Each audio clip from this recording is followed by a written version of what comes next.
Parenting without tears. Buy your copy right now. Parenting without tears. Just what I was looking for. Parenting without tears. I've got my copy. Get yours now. Welcome to this week's edition of Universal Parenting Clinic. It's the season of holiness, when godliness should reign supreme. On this show today, I'll be discussing about godliness in parenting, encouraging godliness in parenting and in your child. Educate your child about goodness. Bring your child to grow with gladness. Teach your child about greatness. But don't forget, in all your teachings, teach your child everything that pertains to godliness. One major problem in the world nowadays, especially with the present generation of children being parented, is the lack of the teachings on godliness being inculcated in them from infancy. Many parents are also unrepentantly ungodly in life nowadays. So it is difficult to teach or nurture their child or children to be godly. It is more disturbing when you realize the fact that some of the few parents who are godly even finds it difficult to ensure godliness remain imperative in everything their children does. Some parents don't have the time, while many do not see it as a responsibility or priority. Many are confused and many have been overpowered by the inordinate ambition for modernization and civilization, such that anything goes for them and their child or children. It is unfortunate that several ungodly manners, attitudes, and behaviors permeate the essence and fabrics of human existence daily, such that godliness is now seen as a strange behavior. Those with ungodly dressing code are now being celebrated, while those who strive daily to maintain godly postures and attainments are despised. Those who work hard to be rich in godliness are uncelebrated, while those who seek wealth through dubious and corrupt means are daily rewarded with titles and honors. Those who attain political offices in ungodly manners and for ungodly purposes are referenced as the honorables, while the godly aspirants are relegated to the categories of losers.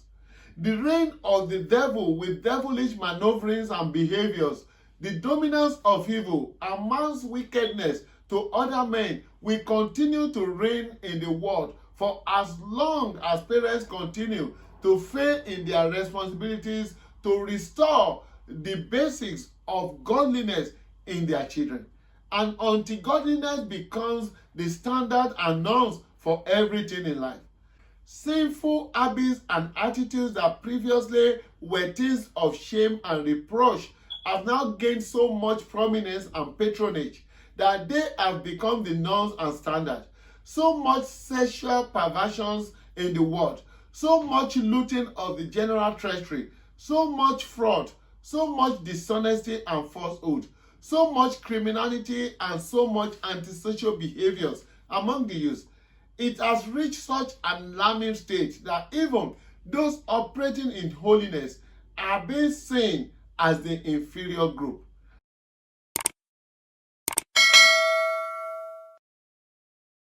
Righteousness exalts a nation, and sin is a reproach to any people. Gone were the days of tales by the moon. Times in the past when parents sat with their children to teach them stories and series that promotes godly teachings and manners. Those stories that exalt the victory of good over evil. Those moonlight folklores that taught little children about those who stole and were caught with grievous consequences and penalties or punishments.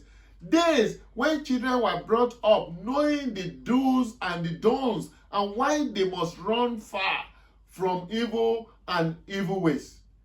With godliness taking the center stage in every home, the world will be a better place to be, and there will indeed be total wellness in families and unparalleled well-being to the whole world.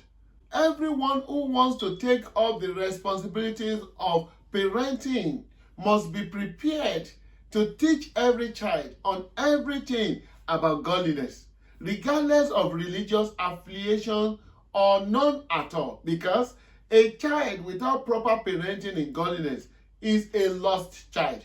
Of course, godliness with contentment is great gain. Maintain godliness in life and ensure you nurture your child with godliness and unto godliness. Parenting without tears. Buy your copy right now. Parenting without tears. Just what I was looking for. Parenting without tears. I've got my copy. Get yours now. Let me leave you with this great admonition from Apostle Paul in Philippians 4, verse 8.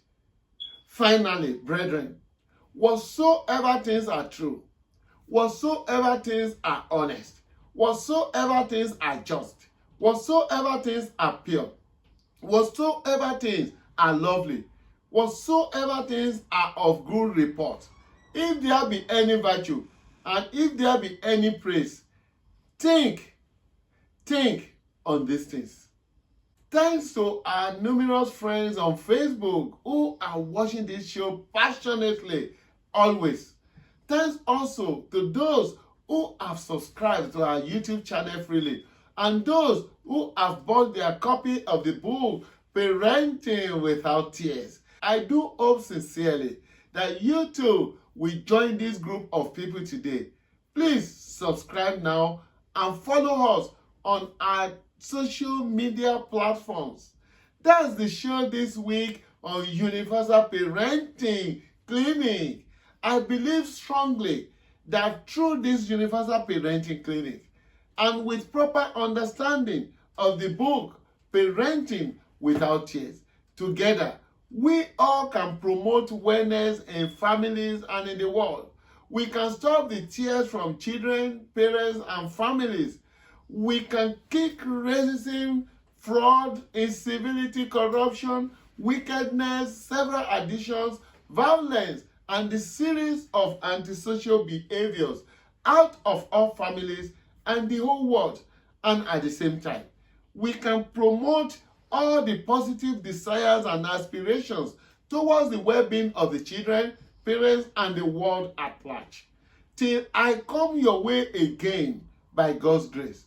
I am the parenting advocate in the house, Michael Benga Bibilari, MGB, Mr. Parenting. Let godliness prevail in your family. Think parenting. Be positive in parenting. Talk parenting. Be passionate about parenting. Don't just be a parent. Stop posturing. Be a responsible parent. A real parent. A parent indeed. Parent well.